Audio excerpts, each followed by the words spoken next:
You are welcome to Sahityangan. आज साहित्यांगन में हम लोग एक नई कविता लेकर आए हैं। यह बिहार बोर्ड की 12वीं कक्षा के क्लास 12 की 9वीं कविता है, जिसका टाइटल है स्नेक और इसके पोएट हैं D.H. लॉरेंस।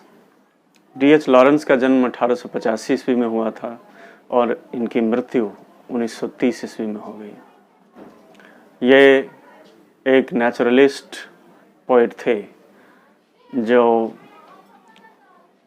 एबोरिजिनल लाइफ को सपोर्ट करते थे और इनकी कविताओं में इंस्टिंक्ट पर ज़्यादा बल दिया गया है। D.H. लॉरेंस की कुछ प्रसिद्ध कविताएं हैं, Sons and Lovers, Lady Chatterley's Lover, the White Peacock आदि आदि। तो आज हम लोग D.H. लॉरेंस की कविता स्नेक को इंटरप्रेट कर रहे हैं। आइए हम लोग इसे लाइन बाय लाइन समझने की कोशिश करें। A snake came to my water trough. एक सांप मेरे जलनाद के पास आया। On a hot day and I in pyjamas for the heat to drink there. और यह बहुत ही गर्म दिन था, मैं अपने पायजामा में था और वहाँ पानी पीने के लिए आया था। In the deep, strange scented shade of the great dark carob tree, और भूमध्य सागरीय विशाल कैरब पेड़ की गहरी काली छाया में, विचित्र सी गंध के बीच गहराई में, I came down the steps with my pitcher. मैं अपनी सुराही के साथ सीढ़ियाँ उतर कर आया। And must stand and wait, for there he was at the trough before me. और मुझे इंतज़ार करना ही था, अवश्य ही इंतज़ार करना था, क्योंकि वहाँ उस जलनाद के पास मुझसे पहले ही कोई आया था। He reached down from a fissure in the earth wall in the gloom. वह अंधेरे में मिट्टी की बनी दीवार में मौजूद दरार से होकर नीचे पहुंचा था। And trailed his yellow brown slackness soft bellied down over the edge of the stone trough. और उसने उस पत्थर के बने जलनाद के किनारे पर, उसके कोर पर अपने पीले भूरे और सुस्त से दिखने वाले पेट को पीछे रखा था। And rested his throat upon the stone bottom. और उसने उस पत्थर के जलनाद की पेंदी के पास अपना गला रखा था। And where the water had dripped from the tap in a small clearness, he sipped with his straight mouth. और जहाँ पर नलके से खुले स्थान में थोड़ा बहुत पानी बूंद बूंद कर चुआ था, उसने अपने सीधे मुंह से थोड़ा सा पानी पिया। Softly drank through his straight gums into his slack long body silently. उसने खामोशी से अपने सीधे मजबूत मसूड़ों से धीरे धीरे पानी को अपने लंबे शरीर में पहुंचाया। Someone was before me at my water trough, and I like a second comer waiting.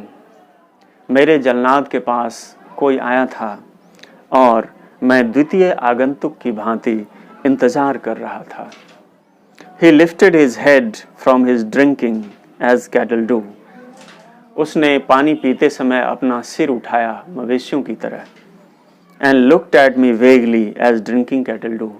और पानी पी रहे मवेशियों की तरह ही उसने अस्पष्टता से, अस्पष्ट नज़रों से मुझे देखा।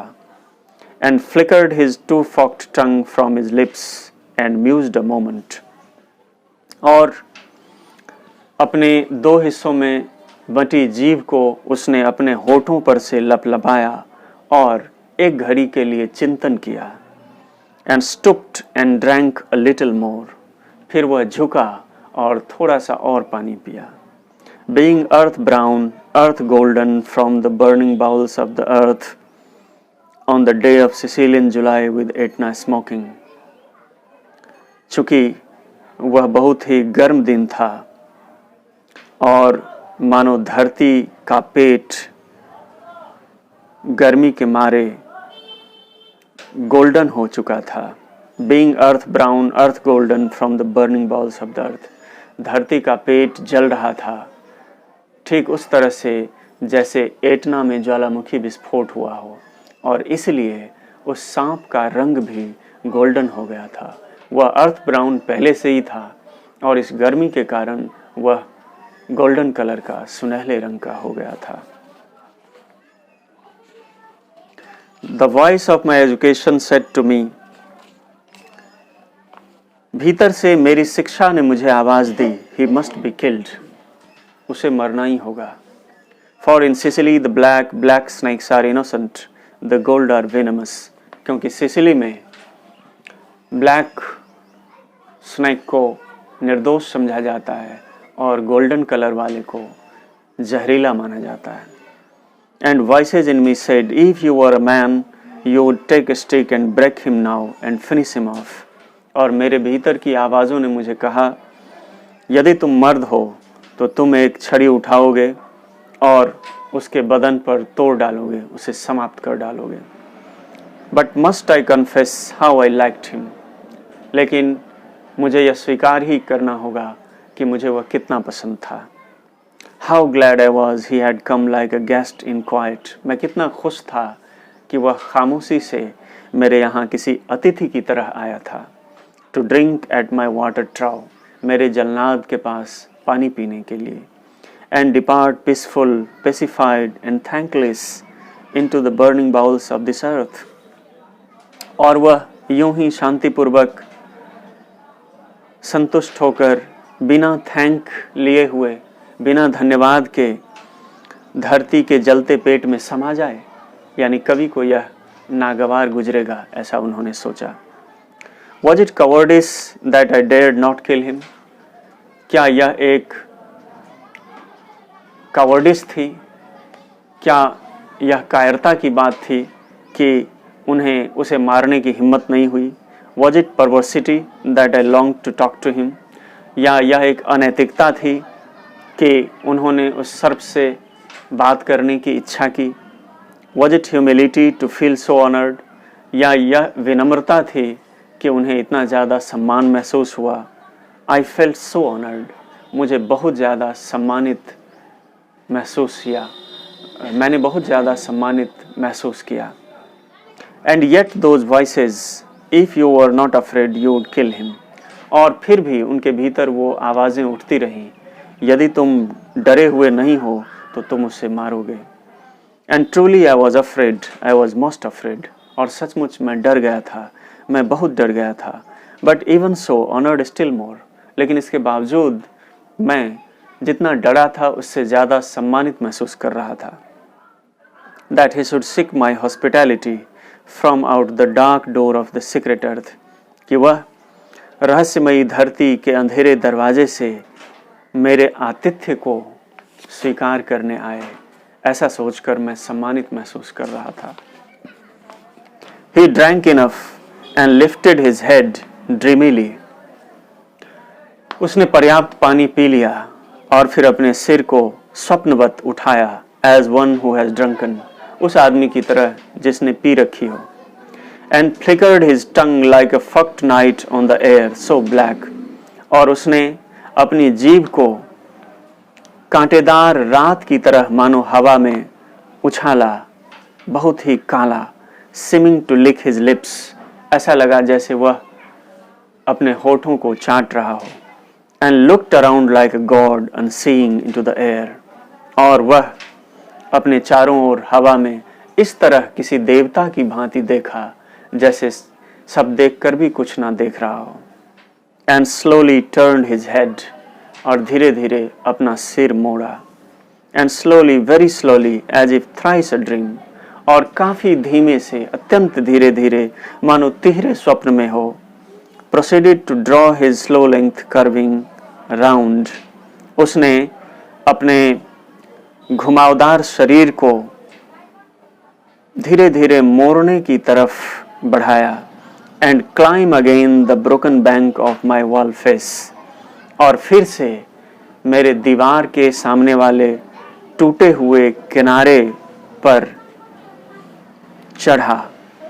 And as he put his head into that dreadful hole, और जो ही उसने उस भयावह छिद्र में अपना सिर रखा, and as he slowly drew up, और धीरे धीरे खींचा, स्नेक ईजिंग हिज शोल्डर्स, अपने कंधों को मोड़ते हुए, एंड एंटर्ड फार्दर, और भी भीतर प्रवेश किया, a sort of horror, a sort of protest against his withdrawing into that horrid black hole.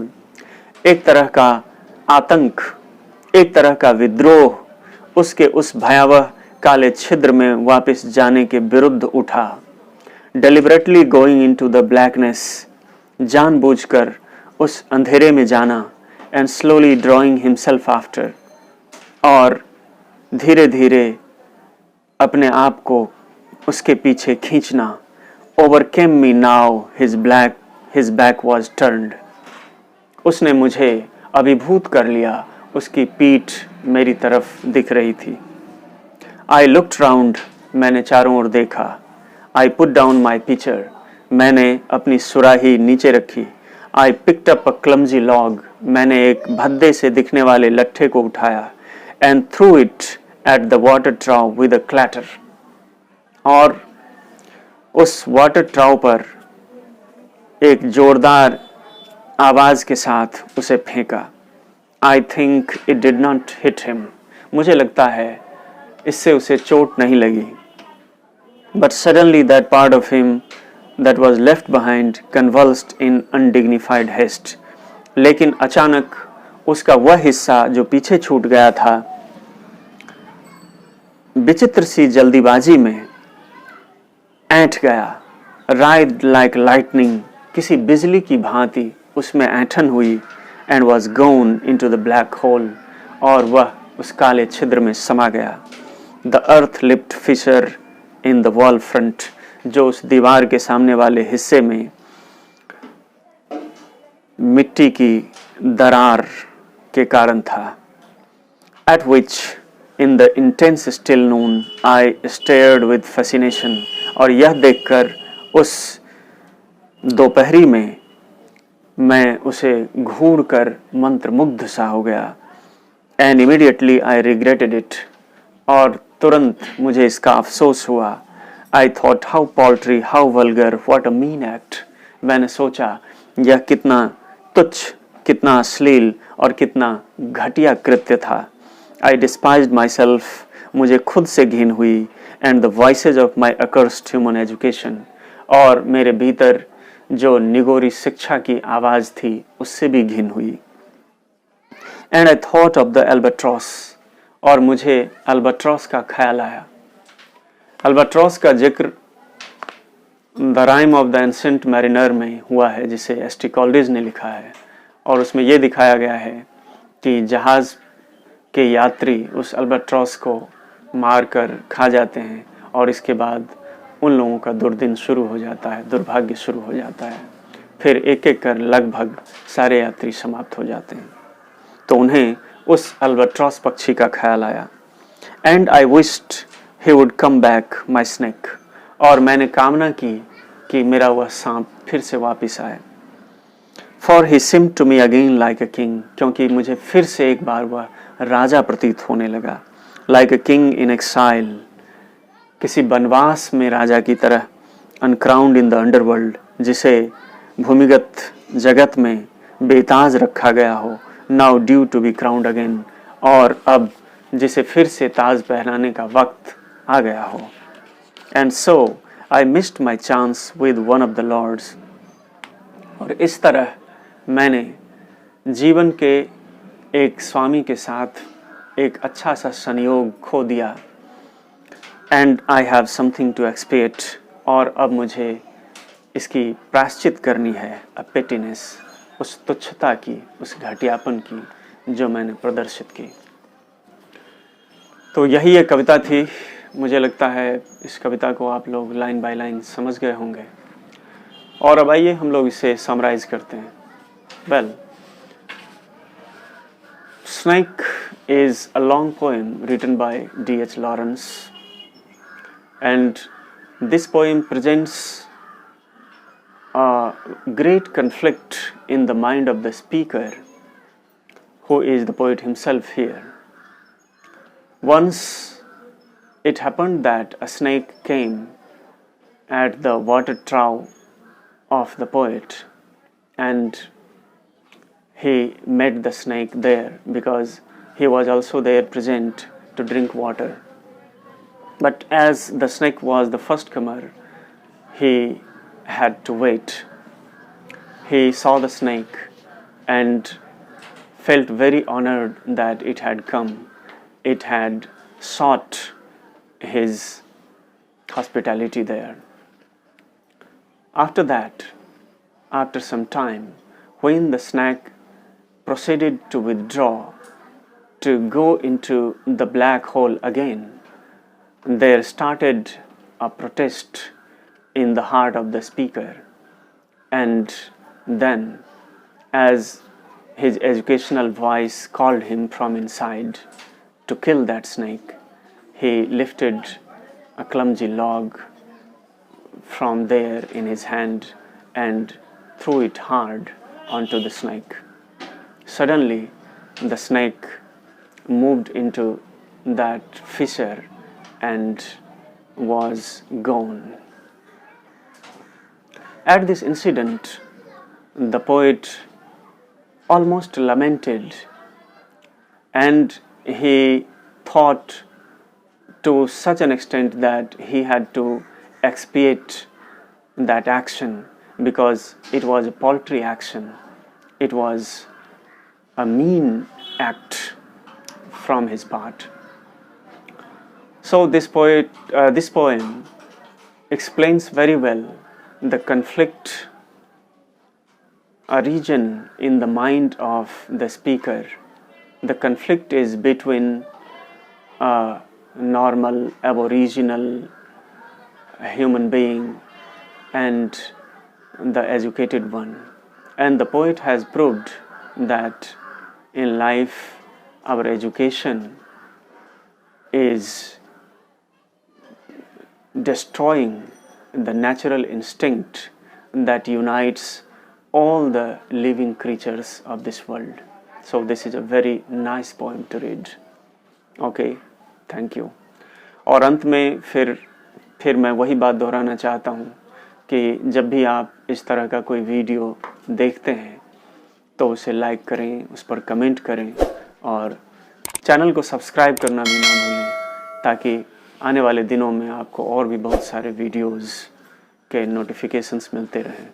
तो चलिए इस सफ़र को हम लोग आगे भी जारी रखेंगे और अन्य विषयों में भी काम करेंगे विद्यार्थियों की सुविधा के लिए। तो इसी के साथ, इसी नोट के साथ मैं आज इस वीडियो को समाप्त कर रहा हूँ। फिर से एक बार आप सबको धन्यवाद।